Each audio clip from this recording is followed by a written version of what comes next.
안녕하세요. 반갑습니다. 속뜻사전으로 의력을 높이는 분석 한자어 교실입니다. 자, 오늘은 136번째 시간인데요.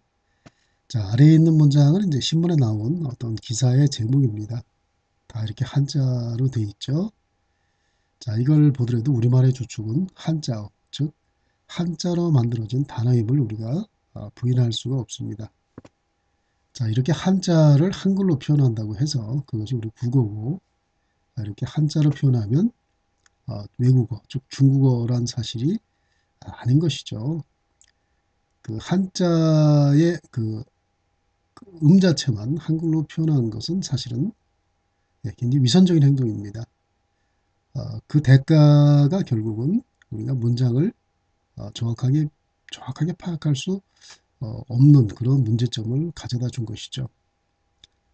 이렇게 말 뜻을 우리가 모르면 사실은 우리가 정보를 정확히 분석할 수도 없고, 우리가 새로운 학문을 배운다는 것은 거의 불가능합니다. 그리고 우리가 배웠던 사실을 정확하게 표현하고 논문을 쓰는 것 자체가 사실은 거의 아주 힘든 일이죠. 자, 한자라는 것을 우리가 배워야 하지만 따로 이렇게 배울 필요가 없습니다. 왜냐하면 우리가 쓰는 모든 말 자체가 다 이렇게 한자어기 때문에 한 글자씩 분석하면 우리가 한자는 자동으로 배울 수가 있습니다. 그리고 결코 한자라는 것이 그 어려운 문자가 아닙니다. 사실 영어보다 더 쉽다고 우리가 볼 수가 있습니다. 자, 일단 제 문장을 한번 읽어보도록 하겠습니다. 자, 부안청자박물관에 기증된 800년 전 상감청자 매병 이렇게 돼 있네요. 자, 800년 전이면 1200년대 그때죠. 1217년 정도 되는데요. 자, 한번 그림을 보겠습니다. 자, 이것이 매병입니다. 청자도 여러 가지 모양이 있죠. 그래서 이런 형태의 모양을 자, 매병이라고 합니다. 우리 잠시 후에 한번 보도록 하고요. 자, 부안이라는 것은 전라북도에 있는 도시 이름이죠. 자, 이렇게 모든 도시에 다 이렇게 이름이 있습니다. 그 이름은 그 도시의 어떤 지형적 특징, 도시의 특징을 이렇게 표현하는 그런 한자로 만들어져 있는데요. 다 뜻이 있겠죠. 자, 이 부자라는 것은 돕다 이런 뜻입니다. 도울 부 이렇게 쓰고 있는데요. 안이라는 것은 편안하다 이런 뜻이죠. 또 안전할 때 그 안을 쓰고 있습니다. 부안이라는 의미는 아마도 서로 돕고 사는 그러한 마을 사람들이 서로 돕고 사는 편안한 마을이 바로 부안이다. 이런 뜻을 가진 것으로 생각이 됩니다.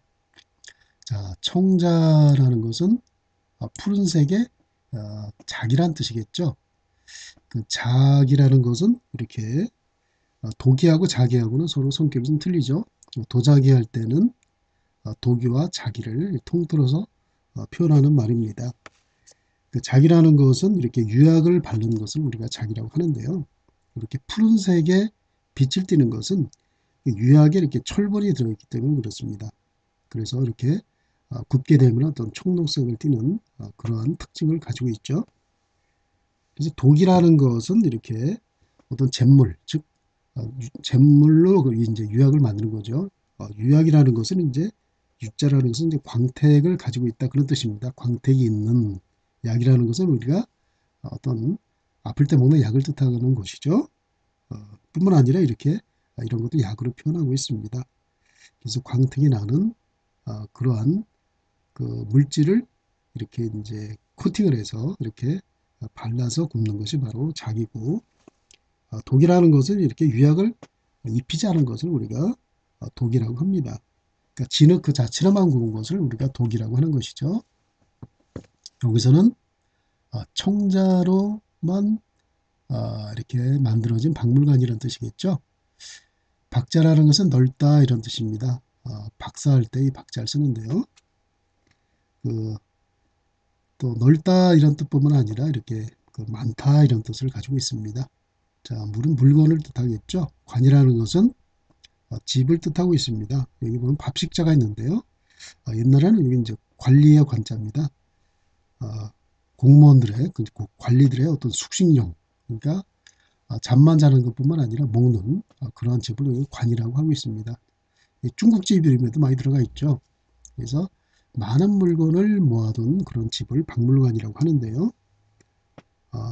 이렇게 많은 물건을 수집하고 또 보관하고 또 이렇게 전시하는 이유는 어떤 교육적인 목적과 어떤 학술 연구를 위해서 이런 시설을 만들게 되는 것이죠.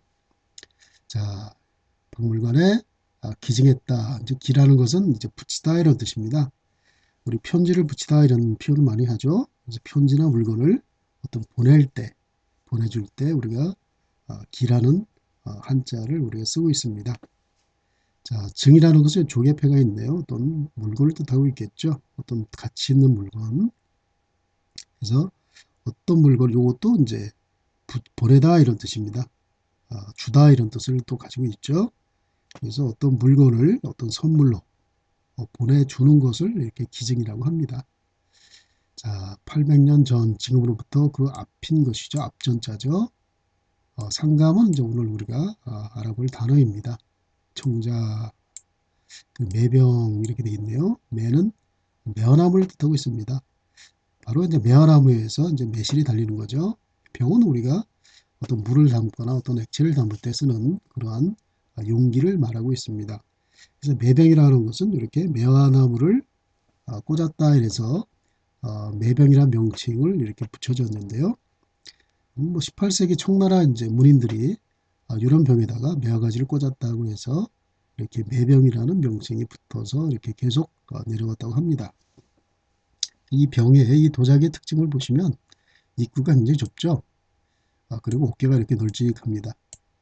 그리고 밑이 홀쭉하게 되어 있는데 이런 것을 전부 이렇게 매병이라고 합니다. 다양한 형태의 매병이 있겠죠. 그리고 다양한 형태의 청자가 있을 것입니다. 그래서 이러한 형태로 가진 것을 우리가 상감청자 매병이라고 하는 것이죠. 원래 이것은 이제 술병으로 쓰였다고 합니다. 실제로 뚜껑도 다 있고요. 그래서 원래는 술을 담는 그런 그릇의 용도로 쓰였다고 합니다. 자, 그럼 상감이라는 것이 어떤 것인지 우리 한 글자씩 한번 알아보도록 하겠습니다. 상이라는 것은 모양을 뜻하고 있습니다. 자, 감이라는 것은 색이다 이런 뜻인데요. 이것은 이제 코끼리의 모습을 본뜬 것이죠. 그래서 그것은 어떤 모양이라는 뜻으로 의미가 이렇게 확장돼서 사용되고 있고요. 자, 이것은 이제 색이다 이런 뜻인데 원래는 이제 산이 요거 이제 이게 이제 의미 요소로 쓰였습니다. 여기 이제 발음 요소로 쓰였고요. 이게 달감자죠. 산이 움푹 꺼진 것을 이렇게 감이란 글자로 표현하고 있습니다. 이제 그런 의미가 확장돼서 색이려면 이렇게 산이 움푹 파여진 것처럼 이렇게 파여되기 때문에 그런 색이 다른 의미로 또 의미가 확장된 것이죠. 그래서 글씨나 형상을 이렇게 파서 새겨 넣는 것을 우리가 이제 감이라고 합니다. 그래서 상감이라는 것은 어떤 모양을 이렇게 새겨서 이렇게 어떤 그 문양에다가 백토나 어떤 뭐 자토, 붉은색 흙이죠. 그런 것을 메워 넣는 그러한 도자기를 만드는 기법을 우리가 상감이라고 합니다. 그래서 뭐 나전칠기에도 뭐 그런 기법을 쓰기도 하고요. 여러 가지 형태로 쓰기도 하는데 요 상감이라는 의미 자체가 어떤 그 구멍 이렇게 그 긁어낸 그 문양에다가 이렇게 뭔가를 이렇게 채워주는 것을 새겨 넣는 것을 우리가 상감이라고 이렇게 표현하고 있습니다. 자, 요 도자기도 마찬가지로 초벌구이를 해서 이렇게 문양을 파서 여기에 이제 백토를 집어넣고 이렇게 유약을 바른 것을 이렇게 이제 상감청자라고 이렇게 하는 것입니다. 청록색을 띠는 이유는 이렇게 유약에 철분이 섞여 있기 때문에 굽게 되면은 이렇게 청자 그 푸른색의 빛깔을 그렇게 띈다고 합니다. 자, 우리 속도사전을 한번 보도록 할까요? 자, 이렇게 상감에서 한자가 변기되어 있습니다. 여기까지는 모든 사전이 똑같습니다. 인터넷 네이버 사전이라든지 동아백과사전이라든지 또 국립국어에서 편찬한 사전도 다 여기까지만 이렇게 표현해 놓고 있습니다. 자, 아무런 의미가 없겠죠. 한자를 모르는 사람은 아무런 의미가 없습니다. 단지 우리가 발음만 알게 되는 것이죠. 근데 정광진 교수는 성균관대 교수님이신데 이것을 다 뜻을 이렇게 붙여놨습니다. 본뜰상, 모양을 본뜨다 이런 뜻이겠죠. 새겨나물감 이렇게 되어 있습니다. 그래서 모양을 본떠서 이걸 파가지고 어떤 그 벡터나 자토를 이렇게 메워 넣는 것을, 새겨 넣는 것을 상감이라고 이렇게 표현하고 있습니다. inlay, 이것이 이제 무늬를 새겨 넣다 이런 뜻을 가지고 있는 영어 단어입니다. 또 있네요. marquetry, 이렇게 똑같은 의미를 쓰고 있습니다. 그 영어 단어도 함께 공부할 수 있겠죠. 자, 본떠서 새길 본뜰상, 새겨 넣음, 새겨 넣을 감. 한자는 어떻습니까? 단어의 뜻을 배우면서 자동으로 한자를 학습할 수 있는 그런 것이 바로 이 속뜻사전입니다. 자, 별개의 한자가 이렇게 결합해서 새로운 단어를 만들고 있는 것이죠. 상감. 이것을 바로 합성어라고 합니다.